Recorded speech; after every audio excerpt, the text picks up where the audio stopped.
नमस्कार मित्रों, मैं राजीव रंजन प्रसाद। सूर्य सिद्धांत स्पष्ट करता है कि सर्वत्रयमहिगोले स्वस्थामुपरिस्थितम मन्यन्ते खेतयो गोलस्तस्य को ध्वक्कवोप्यधः, अर्थात यह पृथ्वी गोल है, इसलिए हम सभी अपने स्थान को ऊपर ही समझते हैं। यह पृथ्वी वृहद शून्य के मध्य में स्थित है तथा इसमें ऊपर क्या और नीचे क्या। लगभग तीसरी सदी ईसा पूर्व या उससे भी पहले का यह प्राचीन भारतीय शास्त्र हमारी पाठ्य पुस्तकों में न तो विज्ञान, न इतिहास, न ही भूगोल में कहीं भी उद्धरण के रूप में अपनी जगह बना पाया है। क्यों? रोचक तथ्य देखें तो सूर्य सिद्धांत न केवल पृथ्वी को गोल बता रहा है, अपितु ग्रहों के व्यास की भी सटीक गणना कर रहा है। ध्यान देने योग्य तथ्य है कि सूर्य सिद्धांत बुध ग्रह का व्यास 3008 मील बताता है, जो कि वर्तमान में ज्ञात 3032 मील से केवल 24 मील कम है। इतना ही नहीं, शास्त्र द्वारा शनि ग्रह के व्यास की गणना 73,882 मील की गई है। वर्तमान की तुलना में अशुद्धि केवल 1%।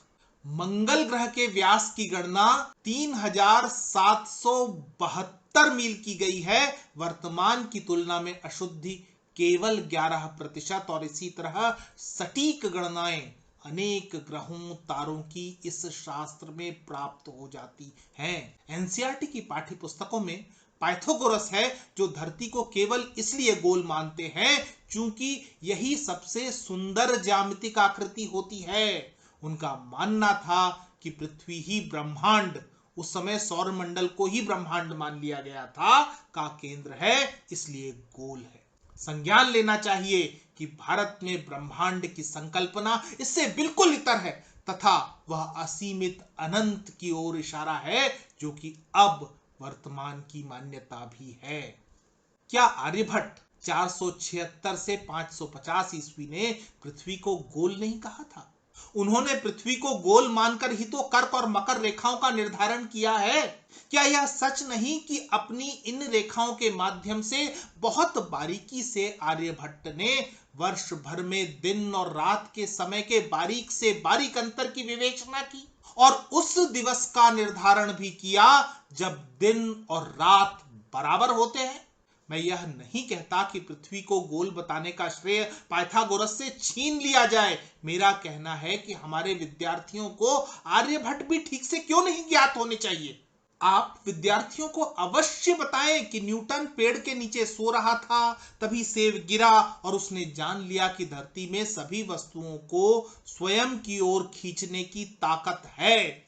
लेकिन क्या दुर्भाग्य नहीं कि न्यूटन से अधिक तार्किक भास्कराचार्य 1114 से 1185 ईस्वी हमारे विद्यार्थियों को अल्प ज्ञात अथवा अज्ञात है, जबकि यही बात वे अधिक स्पष्ट तौर पर कहते हैं। उनके रचित ग्रंथ में पुत्री लीलावती अपने पिता भास्कराचार्य से प्रश्न करती है कि यह धरती किस वस्तु पर टिकी हुई है, चूंकि कई कहानियां उसने सुन रखी हैं कि वह कछुए के पीठ पर अथवा शेषनाग के फन पर रखी हुई है। तब पिता भास्कराचार्य समझाते हैं कि पृथ्वी किसी पर टिकी हुई नहीं है, उसके पास अपना ही बल है। मरुच्चलो भूर चला स्वभावतो यतो विचित्रावत वस्तु शक्ति।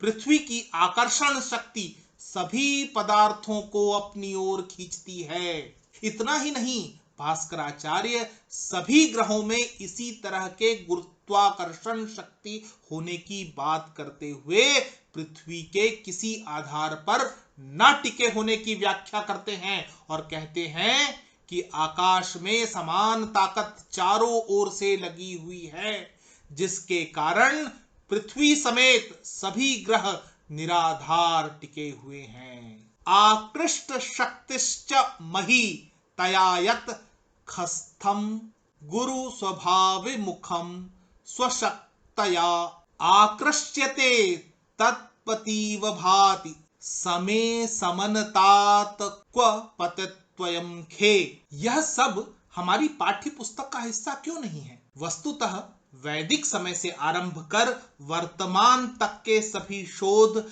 नकारने की प्रवृत्ति के परोक्ष में स्पष्टतः वाम दक्षिण विचारधारा का संघर्ष है। निरपेक्षता न तो साहित्य में देखी जा सकती है, न इतिहास में, न ही विज्ञान में।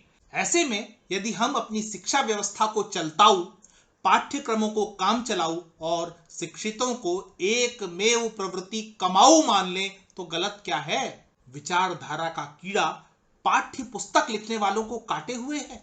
हमें तो मैकाले पहले ही सिखा गए कि हम कल्पना जीवी लोग हैं। मिथक ही रहे होंगे आर्यभट्ट और भास्कराचार्य। मित्रों, आज इतना ही। फिर मिलता हूं ऐसी ही किसी कहानी के साथ। अगर आपको मेरा ये चैनल पसंद आ रहा है तो कृपया इसे सब्सक्राइब करें। आप इस कहानी को लाइक या शेयर भी कर सकते हैं। नमस्कार।